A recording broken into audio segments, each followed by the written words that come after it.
नमस्कार, आप देख रहे हैं निगाहें इंडिया न्यूज़। हर खबर पर पैनी नज़र। अगर आप हमें फेसबुक पर देख रहे हैं तो फॉलो करें, यूट्यूब पर देख रहे हैं तो हमारे यूट्यूब चैनल को सब्सक्राइब करें। जी हाँ, इस वक्त प्रयागराज में हूँ मैं और प्रयागराज एसएसपी कार्यालय में, और हमारे साथ हैं यहाँ के एसएसपी श्री सर्वश्रेष्ठ त्रिपाठी जी, जो कि प्रयागराज की धरती पर सर आए हैं और साल 2006 बैच के आईपीएस हैं, गोरखपुर के रहने वाले हैं, एमफिल इन्होंने किया हुआ है।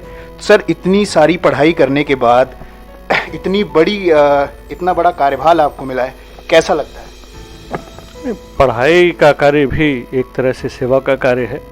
पढ़ाई भी यही की जाती है कि किस तरह से अपने देश को, अपने समाज को, इंसानियत को और उसकी ज़रूरतों को समझा जाए, सीखा जाए। और सीखने के बाद से हम लोग इस सर्विस में आए हैं, और अब जो भी पढ़ाई लिखाई की गई है उसके आधार पर जो भी हम लोगों का ज्ञान, मस्तिष्क और अनुभव जो भी डेवलप हुआ है उसको फिर से समाज में जुड़ते हुए, समाज से सीखते हुए और समाज को देना। मैं पुलिस सर्विस में हूँ। पुलिस सर्विस की में जो भी सेवाएं हैं वो पब्लिक को मुहैया कराना, पब्लिक को देना, उनके साथ जुड़ना, सोसाइटी को क्राइमलेस बनाने की कोशिश करना, क्राइम नहीं होने देना, इसके अलावा शांति और व्यवस्था बनाते हुए और विकास के कार्यों में सहयोग देना, ये हमारा मुख्य दायित्व है जिसकी पूर्ति हम लोग कर रहे हैं। सर, प्रयागराज में आप आए तो प्रयागराज कैसा लगा आपको? अभी तक आपका क्या एक्सपीरियंस रहा यहाँ के बारे में? प्रयागराज एक आम शहर नहीं है, यह तीर्थराज है, यह तीर्थों की नगरी है, यह संतों की नगरी है। यहाँ पर बहुत सारी चीज़ें हैं जो बाकी जगहों पर नहीं है। यहाँ पर आकर के सेवा करना एक बहुत बड़ी बात है, एक सेवा का अवसर है। यहाँ के लोगों को जुड़ना, उनकी ज़रूरतों से जुड़ना, उनको सुख शांति मुहैया कराना, उनकी बातों को सुन करके उनकी समस्याओं का निदान करना, ये हमारे लिए एक अवसर है। और इस अवसर का पूरा फ़ायदा उठाते हुए मैं अपनी तरफ से जनता की सेवा करने में कोई कसर नहीं छोड़ता हूँ। सर, माघ मेला की किस तरह की तैयारियां हैं? अभी माघ मेला लगने वाला है और ये मकर संक्रांति पे बहुत सारी भीड़ हो जाएंगी। अगर सुरक्षा व्यवस्था की बात करें, साथ ही कोरोना काल भी चल रहा है, कोविड का टाइम चल रहा है, तो इस को देखते हुए किस तरह की तैयारियां आपकी तरफ से की गई? ये बात आपने सही बताई कि इस बार माघ मेला जो हमेशा होता है अपने पारंपरिक रूप में शायद नहीं होगा। जो मेले का उल्लास है, जो धार्मिकता का उल्लास है वो तो रहेगा, लेकिन जो मेले की चहलकदमी होती है शायद अब नहीं रहेगी, क्योंकि हम लोग कोविड प्रोटोकॉल के साथ ही चीज़ों को कराएंगे। और ऐसे में जो लोग धार्मिक आस्था के साथ आ रहे हैं, उनकी आस्था को बरकरार रखते हुए, जो लोग संकल्पित हैं उनकी संकल्प को बरकरार रखते हुए, ताकि उनका संकल्प नहीं टूटने पाए, माघ मेला का संचालन हो रहा है। लेकिन यह बात सच है कि कोविड का जो प्रोटोकॉल है इसका पालन करना और कराना भी एक गंभीर उत्तरदायित्व है। इसके लिए भी शासन ने बड़े स्पष्ट निर्देश जारी किए हैं। वो निर्देश ये हैं कि सभी लोग कोविड का टेस्ट करा करके ही, सर्टिफाई होकर के ही आएंगे। इस बात का व्यापक प्रचार प्रसार किया जा रहा है, लोगों को बताया जा रहा है।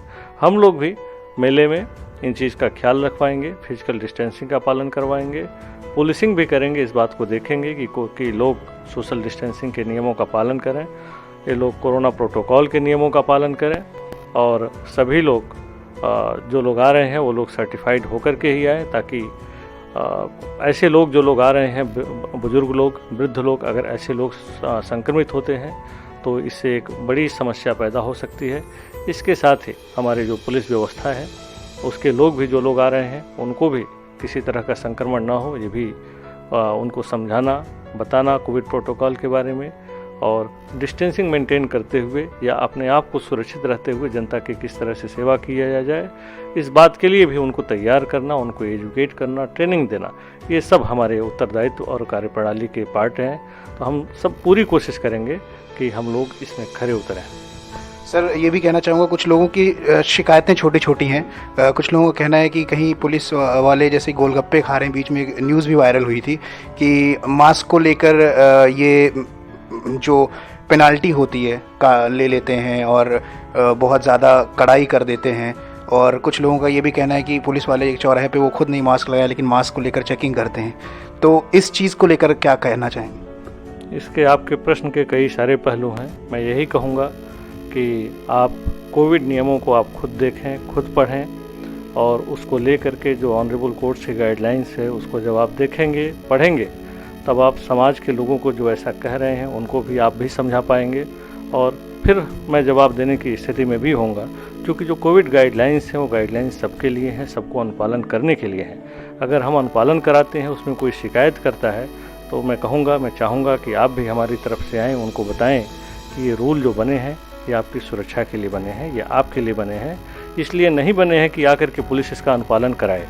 ये तो जब लोग अनुपालन नहीं करते हैं या उनकी गलती से दूसरे को बीमारी फैलने का खतरा है, बीमार होने का खतरा है, तो हमारी मजबूरी है या हमारा कानूनी और नैतिक भी उत्तरदायित्व है कि हम लोग इसका अनुपालन कराएं। तो इसके संबंध में यही कहना है कि हम सभी लोग साथ आएँ, एक प्लेटफार्म पर आएँ और समझें कि हमारी नैतिक और कानूनी क्या उत्तरदायित्व है, एज ए सिटीजन हमारे क्या उत्तरदायित्व है। तब हम इस बात को समझ पाएंगे और हम सब लोग मिलकर के इसका अनुपालन करा पाएंगे। जहाँ तक आपने बात कही कि कुछ लोग पुलिस के लोग हैं, वो लोग इसका अनुपालन नहीं कर रहे हैं, खुद नहीं अनुपालन कर रहे हैं और पब्लिक का अनुपालन कराने की कोशिश कर रहे हैं, ऐसी शिकायत आई है। ऐसी शिकायतों को आप बेपर्दा कीजिए, आप बताइए, कार्रवाइयाँ सबके लिए समान हैं, इनके ऊपर भी कार्रवाई की जाएगी। बिल्कुल, स्वास्थ्य को लेकर सजग होना बहुत ज़रूरी है, क्योंकि हमारा और आपका स्वास्थ्य बहुत इंपॉर्टेंट है, चाहे वो कोई भी हो, तो सबकी जिम्मेदारी बनती है। सर ने जैसा कहा, निगाह इंडिया न्यूज़ पर एक्सक्लूसिव आप देख रहे हैं, हमारे साथ प्रयागराज एसएसपी श्री सर्वश्रेष्ठ त्रिपाठी जी हैं। सर, निगाह इंडिया न्यूज़ परिवार की ओर से आपको नए साल की बधाइयाँ, एंड साथ ही साथ नए साल पर हमारे प्रयागराज वासियों के लिए क्या कहना चाहेंगे आप? नया साल आप सबके लिए बहुत बहुत शुभ हो, ख़ास तौर से आपके चैनल के लिए, आपके दर्शकों के लिए बहुत शुभ हो। और मैं चाहूँगा आप सभी लोग बहुत आगे उन्नति करें। देश की जनता को, ख़ास तौर से प्रयागराज के लोगों को, नागरिकों को, आपसे, हम सब से बहुत सारी अपेक्षाएं हैं। हम सभी की अपेक्षाओं पर खरा उतरें। एक अच्छा प्रयागराज, एक जिम्मेदार प्रयागराज, एक स्वस्थ और हिंसा विहीन प्रयागराज का निर्माण, क्राइम रहित प्रयागराज का निर्माण करने में हम सभी लोग एक दूसरे का सहयोग करें। कोरोना काल चल रहा है, तो कोरोना काल में आप स्पेशली मास्क लगा कर रखें। हर जितने भी गवर्नमेंट की गाइडलाइन है उनका पालन करें, क्योंकि वो गाइडलाइन कोई ज़बरदस्ती नहीं है, वो आपके स्वास्थ्य के लिए ऐसा किया गया है। तो देखते रहिए निगाह इंडिया न्यूज़। अगर आप हमें फेसबुक पर देख रहे हैं तो हमें फॉलो करें, यूट्यूब पर देख रहे हैं तो हमें सब्सक्राइब करें। निगाह इंडिया न्यूज़, हर खबर पर पैनी नज़र। Subscribe now and press the bell icon given below to never miss any update from Nigahe India News.